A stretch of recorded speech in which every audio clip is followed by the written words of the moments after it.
एक गांव में सूखा पड़ने की वजह से गांव के सभी लोग बहुत परेशान थे। बच्चे भूखे प्यासे मर रहे थे और उन्हें समझ नहीं आ रहा था कि इस समस्या का समाधान कैसे निकाला जाए। उसी गांव में एक विद्वान महात्मा रहते थे। गांव वालों ने निर्णय लिया उनके पास जाकर इस समस्या का समाधान मांगने के लिए। सब लोग महात्मा के पास गए और उन्हें अपनी सारी परेशानी विस्तार से बताई। महात्मा ने कहा कि आप सब मुझे 1 हफ्ते का समय दीजिए, मैं आपको कुछ समाधान ढूंढकर बताता हूँ। गांव वालों ने कहा ठीक है और महात्मा के पास से चले गए। 1 हफ्ते बीत गए लेकिन साधु महात्मा कोई भी हल ढूंढ न सके और उन्होंने गांव वालों से कहा कि अब तो आप सबकी मदद केवल ऊपर बैठा वो भगवान ही कर सकता है।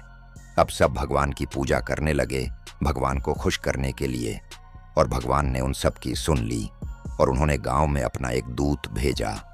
गांव में पहुंचकर दूत ने सभी गांव वालों से कहा कि आज रात को अगर तुम सब 1-1 लोटा दूध गांव के पास वाले उस कुएं में बिना देखे डालोगे तो कल से तुम्हारे गांव में घनघोर बारिश होगी और तुम्हारी सारी परेशानी दूर हो जाएगी।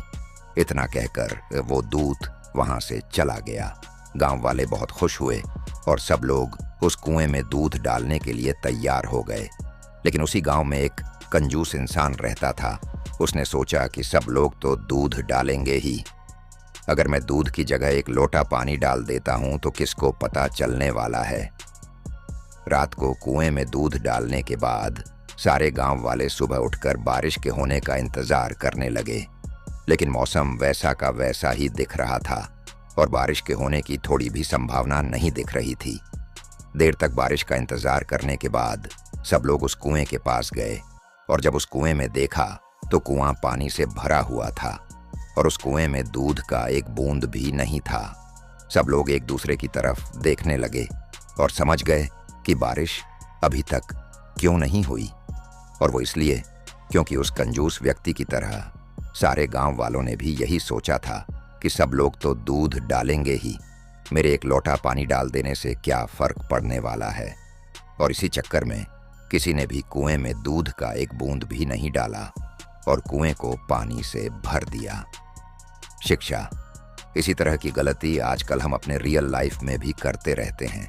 हम सब सोचते हैं कि हमारे एक के कुछ करने से क्या होने वाला है, लेकिन हम ये भूल जाते हैं कि बूंद बूंद से सागर बनता है। अगर आप अपने देश, समाज, घर में कुछ बदलाव लाना चाहते हैं, कुछ बेहतर करना चाहते हैं, तो खुद को बदलिए और बेहतर बनाइए। बाकी सब अपने आप हो जाएगा।